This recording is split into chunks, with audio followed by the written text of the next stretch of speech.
حضور نے کیا پڑھا؟ جو رسول پوری کائنات کے مشکل کشا تھے، جب ان پر مشکل آئی تو انہوں نے کیا پڑھا؟ مولا علی جنہیں ہم مشکل کشا مانتے ہیں، جب ان پر مصیبت اور مشکل آئی تو انہوں نے کیا پڑھا؟ صدیق اکبر جن کے صدقے ہماری مشکلیں ٹلتی ہے، جب ان پہ مشکلیں آئی تو انہوں نے کیا پڑھا؟ جب حضور مشکل میں آئے بظاہر وہ جنگوں کی مشکلات، تو حضور کی زبان پہ کیا تھا؟ حسبنا اللہ و نعم الوکیل، قرآن میں ہے۔ اس کو بھی ہمارے بزرگوں نے اسم اعظم کہا۔ یہ حسبنا اللہ و نعم الوکیل، یہ وہ وظیفہ ہے اگر کوئی عشاء کے بعد 450 بار پڑھنے کا عادی ہو جائے اور وہ اس پر سختی کے ساتھ عمل کرے، وہ جو سوچے گا ابھی سوچ مکمل نہ ہوگی، اللہ اس کا کام پورا فرما دے گا۔ شرط کیا ہے؟ عالم ہونا، حافظ ہونا، قاری ہونا، مفتی ہونا، ڈاکٹر ہونا، ٹیچر ہونا، کوئی شرط نہیں۔ شرط بس اتنی ہے، ایک تو یقین کا ہونا اور دوسرا حرام سے پیٹ کا خالی ہونا۔ میں پھر کہتا ہوں آپ سے، سارے وظیفے پڑھ ڈالو۔ عورتیں ہی پڑھ رہی ہے بہت سے وظیفے، لوگ مانگتے ہیں یہ وظیفے اتنا پڑھتے ہیں حضرت اتنا اور دو، میں کہتا ہوں کم پڑھو، کم پڑھو لیکن پیٹ پر توجہ دو۔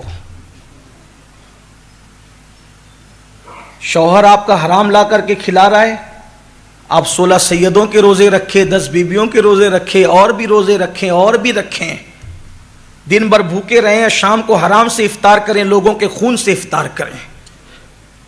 غوث پاک کہتے ہیں کہ جو حرام سے افطار کرتا ہے وہ لوگوں کے خون سے افطار کرتا ہے۔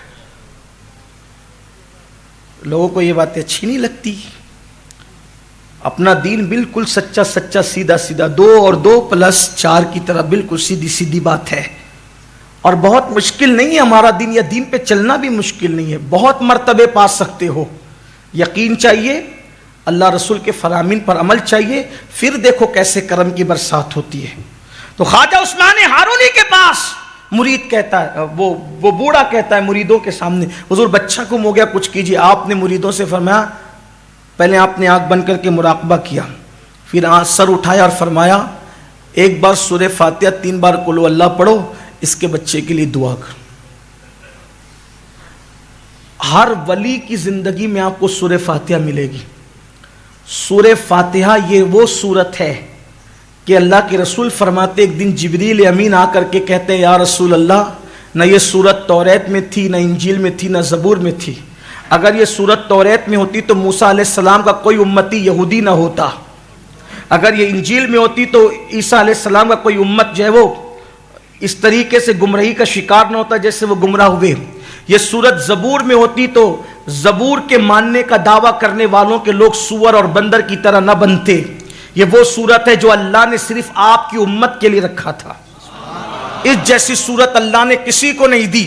حضرت مولائے کائنات فرماتے ہیں سورہ فاتحہ اور ماہ رمضان اللہ نے امت محمدیہ کو دے کر اتنا بڑا احسان کیا کہ مجھے یقین ہو گیا یہ امت کبھی ہلاک نہیں ہو سکتی، یعنی پوری امت پر اجتماعی طور پہ کبھی عذاب نہیں آ سکتا۔ یاد رکھے سورۃ الفاتحہ وہ ہے، سورہ فاتحہ جو پڑھے گا، جس مراد سے پڑھے گا اللہ اس کی اس مراد کو پورا فرمائے گا، جس تمنا کو دل میں لے کر پڑھے گا اللہ اس کی اس تمنا کو پورا فرمائے گا۔ سورہ فاتحہ وہ ہے کہ اگر ڈاکٹر کہہ دے کہ اس کا علاج نہیں، اس کی بیماری کا علاج نہیں، 41 مرتبہ بسم اللہ کی میم کو الحمد کی لام سے ملا کر آخری میں 3 مرتبہ آمین کہنے کا اہتمام کر کے 41 مرتبہ پڑھتے رہو، مریض پہ دم کرتے رہو، انشاءاللہ اللہ اس کو شفا عطا فرمائے گا۔ لیکن پھر کہتا ہوں شرط یہی ہے پیٹ حرام سے خالی ہو اور یقین کی دولت حاصل ہو۔ آج کل تو لوگوں کے یہاں دعوت کھانے میں بھی ڈر لگتا ہے،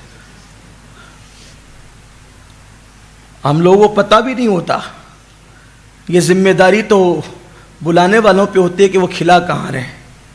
ہم تو اس نظر کے ساتھ جاتے ہیں کہ ڈر لگتا ہے، کیونکہ اللہ کے رسول علیہ السلام نے اس دور کے لیے فرمایا کہ سود اتنا عام ہو جائے گا، اتنا عام ہو جائے گا، اتنا عام ہو جائے گا کہ جو لوگ سود میں ڈوب جائیں گے، لوگ سود میں ڈوب جائیں گے، اور جو بچنا چاہیں گے، جو نہیں بچنا چاہیں گے تو ان کا تو کوئی میٹر ہی نہیں، ختم ہی ہے، لیکن جو بچنا چاہیں گے سود کے گرد و غبار ان تک پہنچ کر رہیں گے۔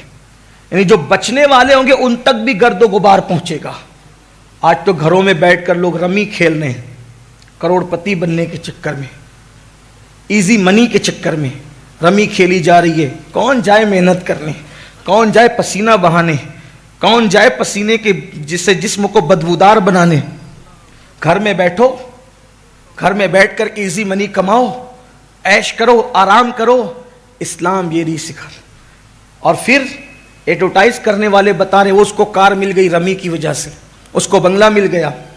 کروڑوں کا تم نے ہڑپ کیا اور چند لوگوں کو دیا تو اس کی اشتہار بازی کرتے ہو. یہ بھی تو بتاؤ کتنے روڈ پہ آئے, جوا نے کتنوں کو روڈ پہ لایا, کتنے مالداروں کو فقیر بنایا, کتنے دینے والوں کو مانگنے والا بنایا.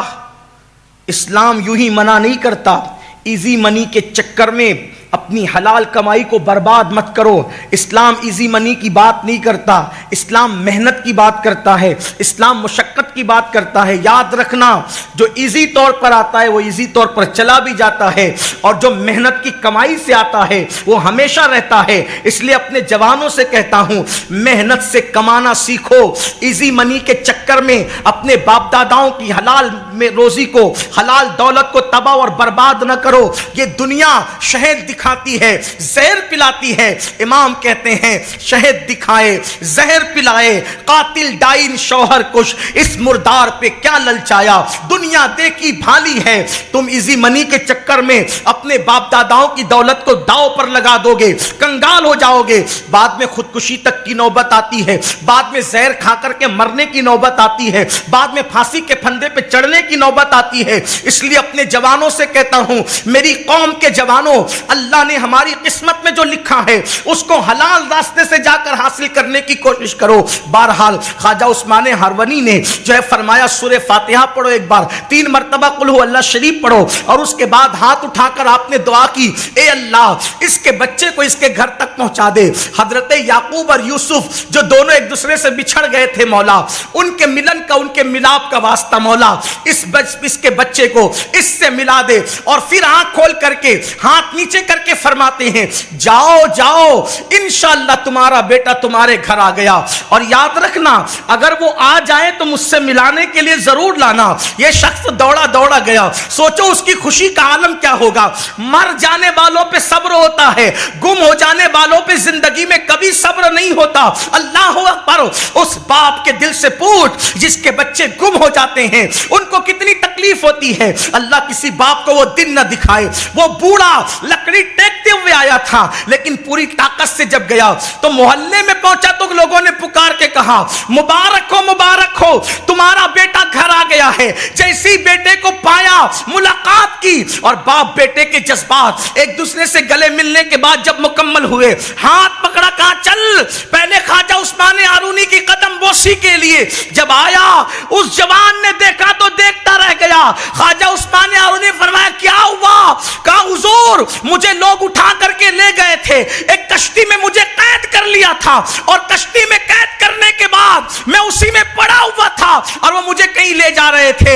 ایک بزرگ آئے اور مجھ سے کہا کہ تو یہاں سے اٹھ. میں اٹھا تو انہوں نے ہاتھ لگائی تو زنجیریں ٹوٹ گئی, اور اللہ اکبر پھر انہوں نے اپنے پیروں سے میرے پیروں کو مس کیا اور فرمایا آنکھیں بند کر. میں نے آنکھیں بند کی, پھر کہا آنکھیں کھول, تو میں نے آنکھیں کھول دی تو میں نے اپنے آپ کو اپنے گھر میں پایا. تو اس نے کہا مگر اللہ کی عزت کی قسم میں حیران ہوں, وہ کوئی اور نہیں تھا, وہ تو آپ ہی کی صورت.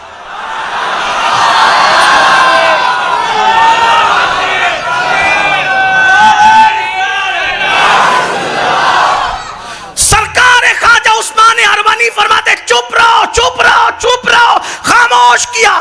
میرے اور آپ کی طرح ہوتا تو سینہ پھلا کر کے, جیسے کچھ بگڑے ہوئے لوگ کہتے ہیں کہ میری چھاتی بھی 56 کی ہے, تو وہ بھی 56 کی چھاتی بنا کر کے کہتا کہ دیکھا میری کیا کرامت ہے.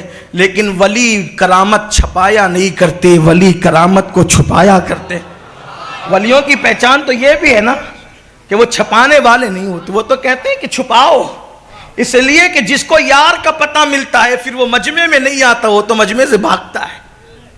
مجمع کا شوق اس کو ہوتا ہے جس کو یار نہیں ملتا. غریب نواز فرماتے یار کا پتہ ملتا ہے تو یار کا پتہ ملنے کی پہلی پہچان یہ ہے کہ وہ سب سے بھاگ کر تنہائی میں جاتا ہے، اس لیے کہ دو عالم سے کرتی ہے بیگانہ دل کو، عجب چیز ہے لذت آشنائی، شہادت مقصود مطلوب مومن، نہ مال غنیمت نہ کشور کشائی۔ تو اس بوڑھے باپ نے کہا اچھا آپ نے یہ کام کیا؟ آپ نے چپ رہے، تو پھر اس نے کہا